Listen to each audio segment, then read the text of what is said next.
और बुलेटिन की शुरुआत में आपको सीधे ब्रेकिंग सेंटर लिए चलते हैं, जहां हमारी सहयोगी हमारे साथ जुड़ी हुई है प्रीति, क्या बड़ी खबर वहां से? बिल्कुल अनुराग, इस वक्त की बड़ी खबर अपने दर्शकों को बता दें, आर्यन अनन्या की चैट को लेकर बहुत बड़ा खुलासा हुआ है।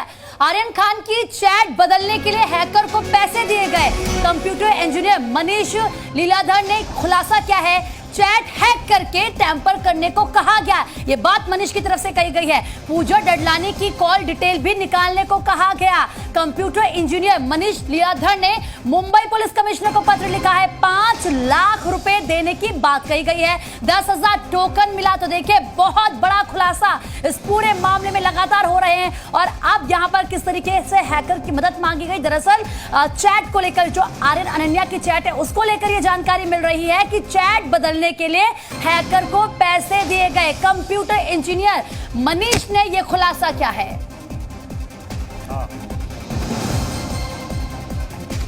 तो इस वक्त ये बड़ी खबर आ रही है, ये इस हैकर का ये दावा है कि उसे कुछ पैसे दिए गए थे और ये कहा गया था कि जो चैट है, जो आर्यन खान की चैट है, और उस आर्यन खान ने जो अपने ग्रुप में जो चैटिंग की व्हाट्सएप में, उसको टेम्पर किया। अब सवाल यहां पर यह खड़ा हो रहा है कि आखिर ये कौन कराना चाहता था?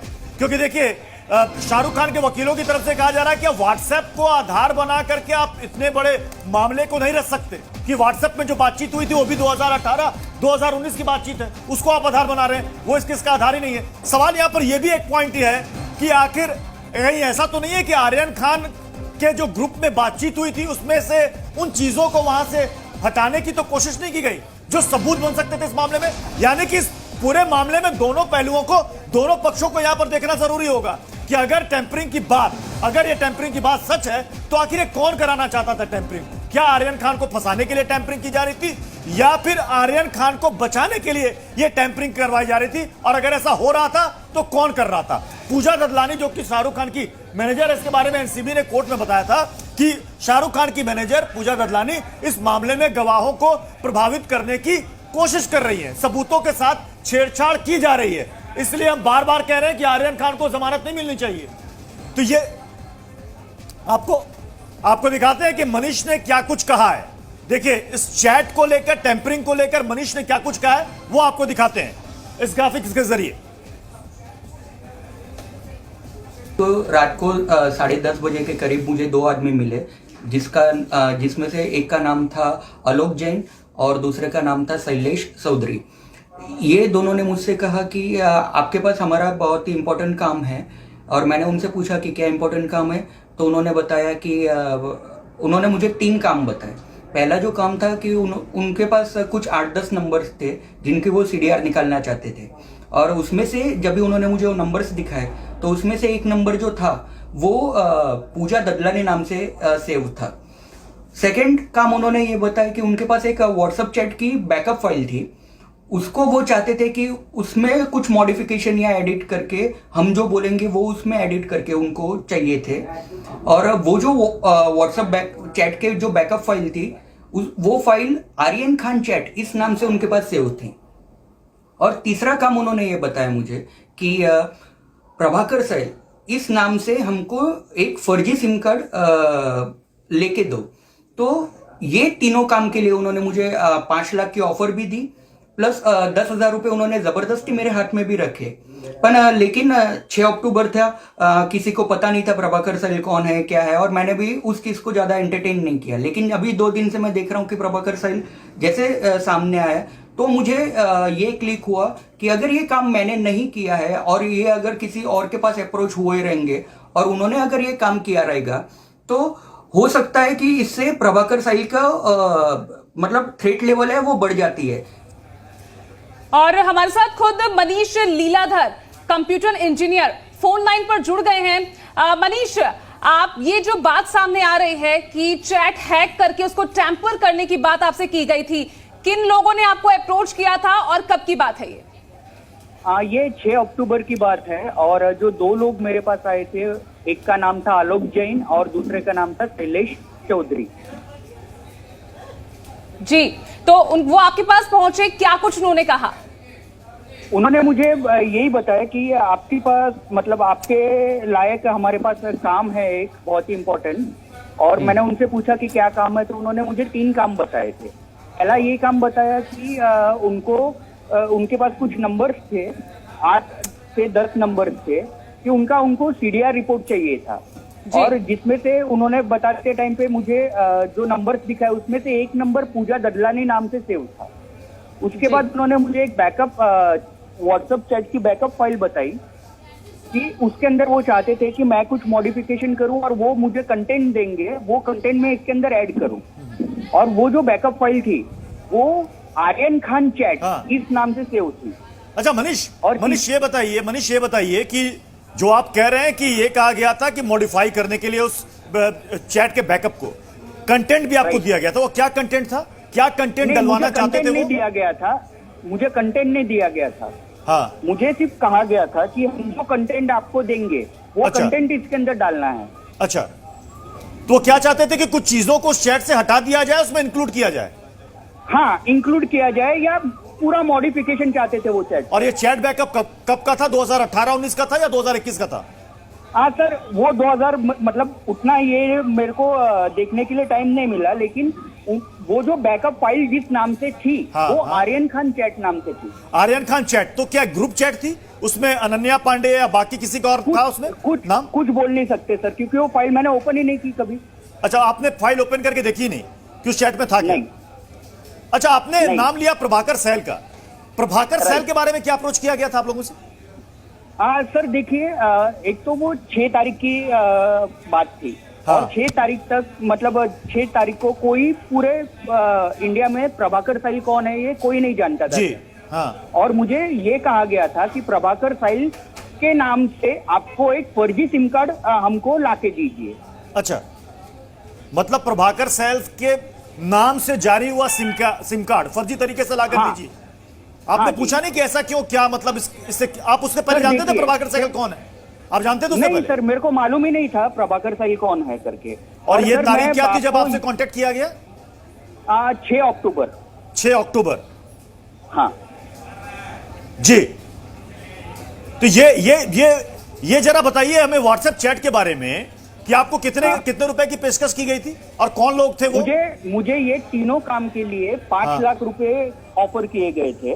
अच्छा, और उन्होंने जबरदस्ती मुझे 10,000 रुपए कैश मेरे हाथ में दिए थे। और लोग कौन थे वो? आपने पूछा नहीं? वो मैंने यही बोला ना आपको कि एक का नाम आलोक जैन है और दूसरे का नाम शैलेश चौधरी। नहीं, आपने पूछा नहीं कि भाई ये अच्छा, आपको पता नहीं था कि ये जो करवा रहे हैं मुझसे ये सारा कुछ? मैं फर्स्ट टाइम मिला उनके साथ। नहीं, तो आपने पूछा नहीं कि ये मुझसे क्यों करवा रहे हो यार, ये हाई प्रोफाइल केस है।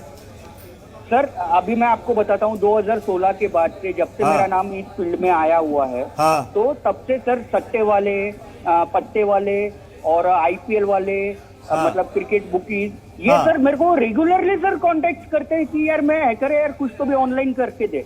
तो मैं उसी सेंस में था कि अरे यार, तो ये चीजें ये बताइए, क्योंकि आप खुद एक कंप्यूटर इंजीनियर है, हैकिंग के बारे में बहुत अच्छे तरीके से आप जानते हैं। ये जो व्हाट्सएप का जो ये चैट है, जो बैकअप होता है, उसमें टेम्परिंग आसानी से की जा सकती है क्या? Sir it's not a rocket science. Okay, it will take hardly आधा घंटा। आधे घंटे के अंदर सब कुछ टेम्परिंग हो जाती है बहुत इजीली। जैसे मान लीजिए मेरा एक चैट है, क्योंकि ये दर्शकों को समझाना और बताना जरूरी है। मान लीजिए मेरा एक चैट है जो कि 4 दिन या कहें कि 4 महीने पुराना है, सर, एक ग्रुप चैट है। इसमें अगर मैं चाहूं, अगर उसमें मैं चाहूं किसी लाइन को हटवाना, तो मैं हटवा सकता हूं। सर मैं आपने जो चैट किए वो भी मैं हटा सकता हूं।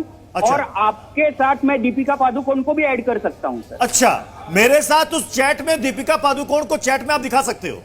दिखा सकता हूं सर। अच्छा, ये पॉसिबल, ये हो सकता है? मतलब दीपिका पादुकोण उस ग्रुप में ऐड हो जाएंगी, उनका नंबर रहेगा, चैट में हम दोनों की बातचीत होगी, जो हमने किया ही नहीं। बहुत इजी है सर। अच्छा मनीष, एक बात का जवाब और दीजिएगा। प्रत्युष ने आपको बहुत सारे सवाल पूछे, मेरे ख्याल से बहुत आसानी से दर्शक भी समझ गए होंगे। लेकिन अगर चैट टेम्पर होता है तो क्या जो जांच एजेंसी होगी, जो जिसमें बड़े बड़े अधिकारी शामिल होते हैं, तो वो क्या उस टेम्परिंग को भांप सकते हैं, या फिर आपने टेम्पर कर दिया तो पता ही नहीं चलेगा कि टेम्पर हुआ है? सर मैं साइबर फील्ड से जुड़ा हुआ हूँ, और जहां तक का मेरा नॉलेज है लॉ के बारे में, तो कोई भी विदेशी कंपनी के डॉक्यूमेंट जी, उसको आप एज ए एविडेंस आप मान नहीं सकते हैं कोर्ट में। और second thing, it will only help for investigation, कि आप सिर्फ उसको इन्वेस्टिगेशन पर्पज पे यूज कर सकते हैं जी। बाकी अच्छा, मुझे मनीष जी एक बात और बताइए, क्योंकि आप ये कह रहे हैं कि इन्वेस्टिगेशन पर्पस के लिए ये जो सबूत की बात आपने कही, क्या आपको लगता है कि अगर आपने इस काम को नहीं लिया तो वो लोग इतने डेस्परेट थे कि वो किसी और के पास भी जा सकते हैं, कुछ इस तरह का कोई और नेक्सस कि उन्होंने इस तरह की चीजें करवाई हो टेम्परिंग के तौर पर? मेरा ये लेटर भेजने का मोटिव ही यही था, और इसके अंदर सबसे बड़ी बात, मैंने ये लेटर क्यों भेजा उसका मैं आपको रीजन बोल देता हूँ कि अगर ये काम मैंने नहीं किया और वो दूसरे के पास अगर अप्रोच हुए रहेंगे तो मुझे वो चैट से कोई लेना देना नहीं है। लेकिन अगर प्रभाकर सैल के नाम से अगर फर्जी सिम कार्ड निकला होगा तो उसका मिसयूज होने के सर चांसेस हम डिनाई नहीं कर सकते। अच्छा मनीष मुझे दो बात बताइएगा। एक तो वो जब आपसे संपर्क किया गया वो तारीख क्या थी? आपने कहा मुझे 3 काम के लिए 5 लाख रुपए का ऑफर दिया गया, 10,000 रुपए एडवांस दिया गया। वो 3 काम क्या क्या थे? पहला काम था कि उनके पास कुछ 10 नंबर थे, 8 से 10 नंबर थे। ओके, उनका सीडीआर निकालना। ठीक है। दूसरा काम क्या था? सेकंड था जो व्हाट्सएप चैट का जो बैकअप फाइल थी उसमें मॉडिफिकेशन करना। ओके। और तीसरा काम था प्रभाकर सैल नाम से एक फर्जी सिम निकालना। वो 10 नंबर आपको याद है कि वो 10 नंबर किसके किसके थे? सर बिल्कुल मैंने उस चीज पे ध्यान नहीं दिया।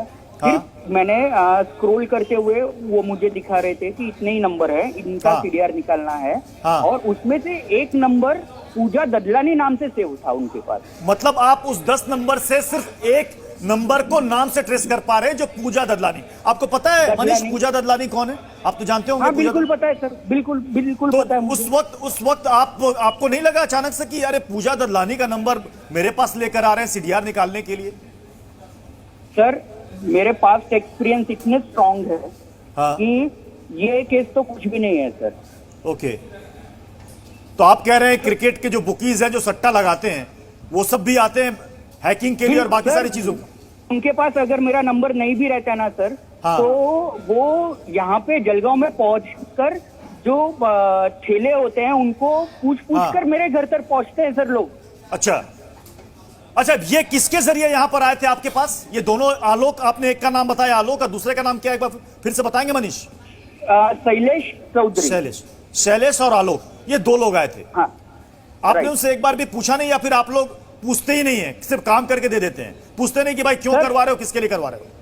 सर देखिए, हर प्रोफेशन का एक अपना स्टाइल होता है सर। और मैं तो सर सिर्फ इंफॉर्मेशन निकालता हूँ। अगर कोई भी ऐसी चीजें मेरे तक आती है तो मैं इंफॉर्मेशन निकालने का काम मैं करता हूँ। तो आप तो कहते हैं कि आप ये काम करते, तो इस काम से आपने हाथ क्यों खींच लिया? सर मैं एंटी नेशन कोई भी काम नहीं करता हूँ। तो आपको उस वक्त पता चल गया था कि एंटी नेशन काम हो रहा है ये? बिल्कुल सर 2 तारीख को इतनी। आप तो कह रहे हैं कि आपको 10 नंबर के बारे में जानकारी नहीं थी, एक सिर्फ आपने देखा था पूजा ददलानी का नाम। 2 तारीख को इतनी बड़ी न्यूज चली सर। पूरे हिंदुस्तान ने देखा। और मेरे को उस रिलेटेड के सारे कंटेंट्स मेरे को दिख रहे हैं। ओके, तो सर मैं समझ पा रहा, और मैंने इग्नोर किया सर लिटरली। अच्छा एक बात बताइए मनीष, आप एक बहुत अहम जानकारी दे रहे हैं। आप कह रहे हैं कि 6 अक्टूबर को आपसे कांटेक्ट करते हैं 2 लोग, 5 लाख रुपए आपको कहते हैं कि हम इसके एवज में देंगे, और वह प्रभाकर सैल के नाम पर फर्जी सिम कार्ड आपसे बनाने के लिए कहते हैं। वो प्रभाकर सैल जिसके बारे में दुनिया नहीं जानती थी, लेकिन अचानक से उसके बाद आ जाता। आपको नहीं लगता कि जब आपने प्रभाकर सैल का नाम सुना, उसके बाद जब आपने टीवी और अखबारों में इन चीजों को देखा कि यार ये प्रभाकर सैल, इसी प्रभाकर सैल के फर्जी सिम कार्ड की बात हो रही थी, तो आपको जांच टीम को बताना चाहिए था कि भाई 2 लोग आए थे हमारे पास?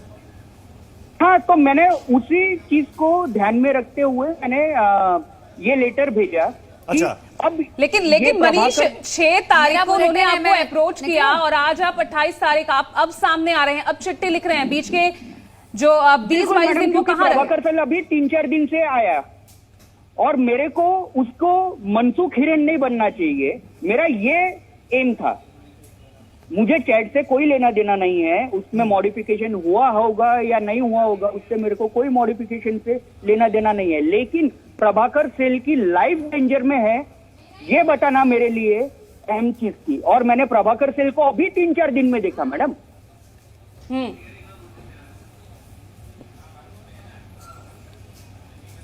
यहाँ पे मेरा स्टैंड है।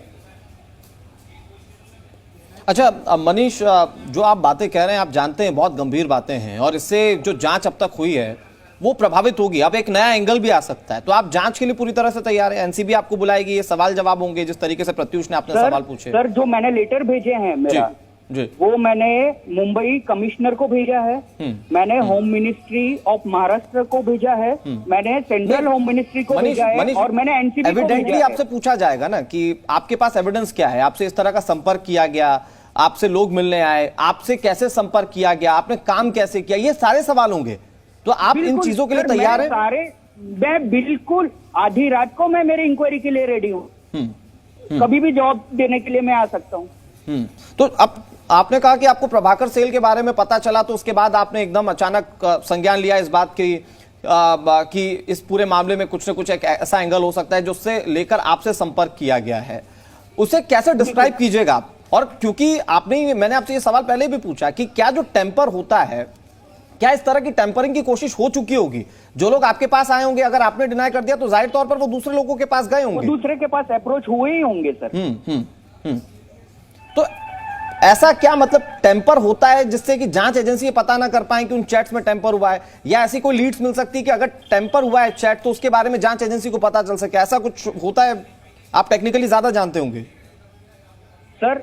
ये पता लगाना बहुत ही मुश्किल होता है डिजिटल वर्ल्ड के अंदर कि अच्छा। चीजें ये टेम्पर्ड है या ओरिजिनल है, क्योंकि जब तक आप इस चीज को पूरा खंगालेंगे तब तक बहुत टाइम चला जाता है सर जी। नहीं, लेकिन मनीष, अब आपने तो ये महीना। बात सामने ला दी ना कि मेरे पास टेम्परिंग के लिए मैसेजेस आए थे, तो जाहिर तौर पर अब टेम्परिंग को लेकर भी यहाँ जांच एजेंसी और ज्यादा सतर्क हो जाएगी। तो क्या एक कंप्यूटर इंजीनियर या आप जैसे जो विशेषज्ञ हैं वो पहचान पाएंगे कि टेम्परिंग हुई है या नहीं?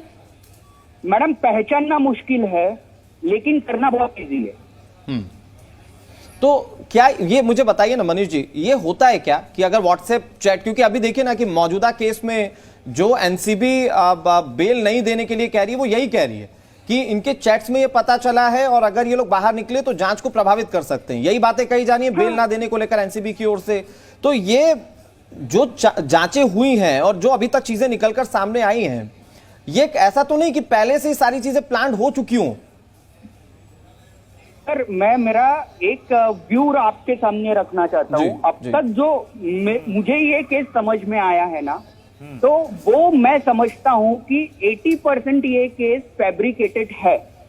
नहीं, फैब्रिकेटेड है तो किसके फेवर में करने की कोशिश की गई है? फेवर में मुझे सिर्फ इतना ही मेरा कंसर्न है कि प्रभाकर सेल के लाइफ को थ्रेट है सर। तो उनकी जान को खतरा है, मतलब आप ये कहना चाह रहे हैं? मैं इसीलिए मैंने ये सारा स्टेप उठाया हुआ है सर। तो किस तरह की कार्रवाई, किस तरह के एक्शन होने चाहिए? मैंने सिर्फ गवर्नमेंट के मतलब उनको ये चीज उनके सामने मैंने रखी है। मैं चाहता हूं कि इस एंगल से भी इन्वेस्टिगेशन होनी चाहिए।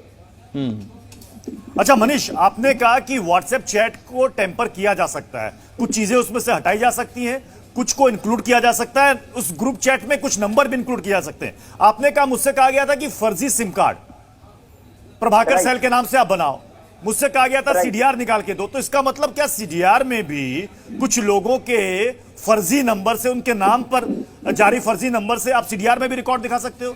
इनके बीच में इतनी बार बातचीत ये पॉसिबल सीडीआर में पॉसिबल नहीं होता, क्योंकि सीडीआर जो इशू करती है वो टेलीकॉम ऑपरेटर के एंड से सीडीआर तक है। यानी सीडीआर में छेड़छाड़ नहीं हो सकती? नहीं हो सकती। अगर सीडीआर में छेड़छाड़ नहीं हो सकती तो प्रभाकर सेल के नाम से जारी सिम कार्ड करवा करके किसी को क्या फायदा होता? अभी मैं आपको इसका एक सिंपल सा एग्जांपल देता हूं कि मेरे नाम से, मनीष बंगाले के नाम से किसी ने एक नंबर खरीदा जी, और उस नंबर से कोलकाता एयरपोर्ट पे फोन किया कि मैंने बॉम्ब रखा है जी, और कोलकाता पुलिस तब ये नहीं या नेशनल एजेंसी तब ये नहीं पता करेगी पहले कि ये सच्ची में मेरा नंबर है या नहीं है, पहले वो मुझे अरेस्ट करेगी सर। मैं महीना 2 महीना में हरेस हो जाऊंगा। उसके बाद जब भी उनके पास रिपोर्ट्स आते हैं कि अरे ये आधार कार्ड डुप्लीकेट था, ये वो डुप्लीकेट था, सर तब तक मैं सफर कर लिया रहता हूँ।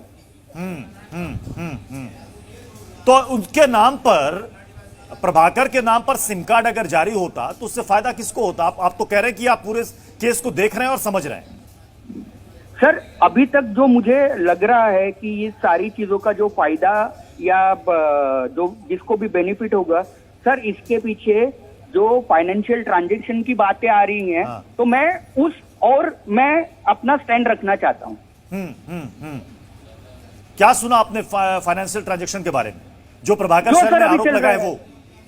हाँ सर, इट मे बी अगर सर सामने अगर कोई गवर्नमेंट के सामने आ रहा है हाँ। और हर इंक्वायरी के लिए सामने जा रहा है, सारी डिटेल्स रख रही है, तो सर मुझे नहीं लगता कि बातें ये हो सकती है, क्योंकि सर एजेंसीज भी सर हाँ। अपने से एक कदम आगे है। ठीक है, ठीक है, उनके पास एक बार फिर से आ रहे हैं आपके पास।